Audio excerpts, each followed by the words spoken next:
আলুৰ দাম কমি গ'ল 30% আৰু লগে লগে আমি সেই একেখিনি পইচাৰে এতিয়া বেছিকৈ বস্তু কিনিব পাৰিম তেনেকুৱা ধৰণৰ ৰিলেট কৰা কুৱেশ্যন এইটো এটা কুৱেশ্যন দিছে য'ত আমাক কৈছে due to a 20% fall in the price of potato 20% দাম কমি গৈছে আৰু ফলত আমি 3 কেজি আলু বেছিকৈ কিনিব পাৰিছো আৰু সেই একেখিনি টকাৰে মানে 240 টকাৰে 240 টকাৰে আগতে 3 কেজি কমকৈ আলু কিনিছিলো এতিয়া বেছিকৈ কিনিব পাৰো আমাক এতিয়া উলিয়াব দিছে অৰিজিনেল প্ৰাইচ অফ পটেটো কি হয় এইটো কুৱেশ্যন সলভ কৰাৰ কাৰণে আমি সেই প্ৰাইচ এণ্ড কনজাম্পচনৰ যেটো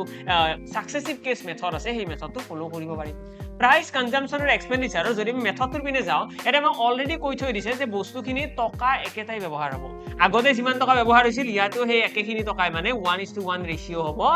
এক্সপেন্ডিচাৰৰ খৰচৰ যদি প্ৰাইচৰ কথা কও প্ৰাইচটো 20% কমি গৈছে 20% মানে কি 20% মানে 1/5 মানে আগতে যদি 5 টকা আছিল এতিয়া দামটো কমি পেলাই হ'ব 4 টকা ঠিক আছে মানে 20% ডাউন ন আগতে যদি 5 টকা আছিল এতিয়া 1 টকা কমিব মানে 4 টকা হ'ব এটা কনজাম্পচনটো আমি ইয়াতে কি লিখিম যদি এক্সপেন্ডিচাৰটো 1:1 হয় মানে এই ৰেশিওটোৰ ইনভাৰ্স ৰেশিও মানে ইয়াতে 4 ইয়াতে 5 জাস্ট উল্টাকৈ লিখি দিছো 4 টো ইয়াতে 5 টো ইয়াতে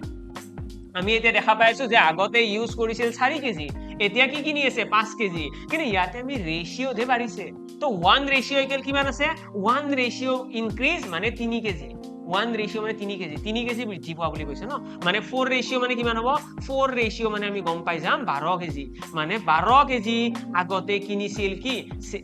আলু যদি 12 কেজি আলু কিনিছিল 240 টকাৰ মানে 1 কেজি আলুৰ দাম কিমান 240 টকাত কিনিছিল 12 কেজি আলু মানে 1 কেজি দাম হ'ব কটাকটি কৰিলে দেখিবা 20 টকা তো 20 টকা প্ৰতি কেজি কৈ আগতে কিনিছিল আৰু এতিয়া 3 কেজি আলু বেছিকৈ কিনিব পাৰে সেই একেখিনি দামতে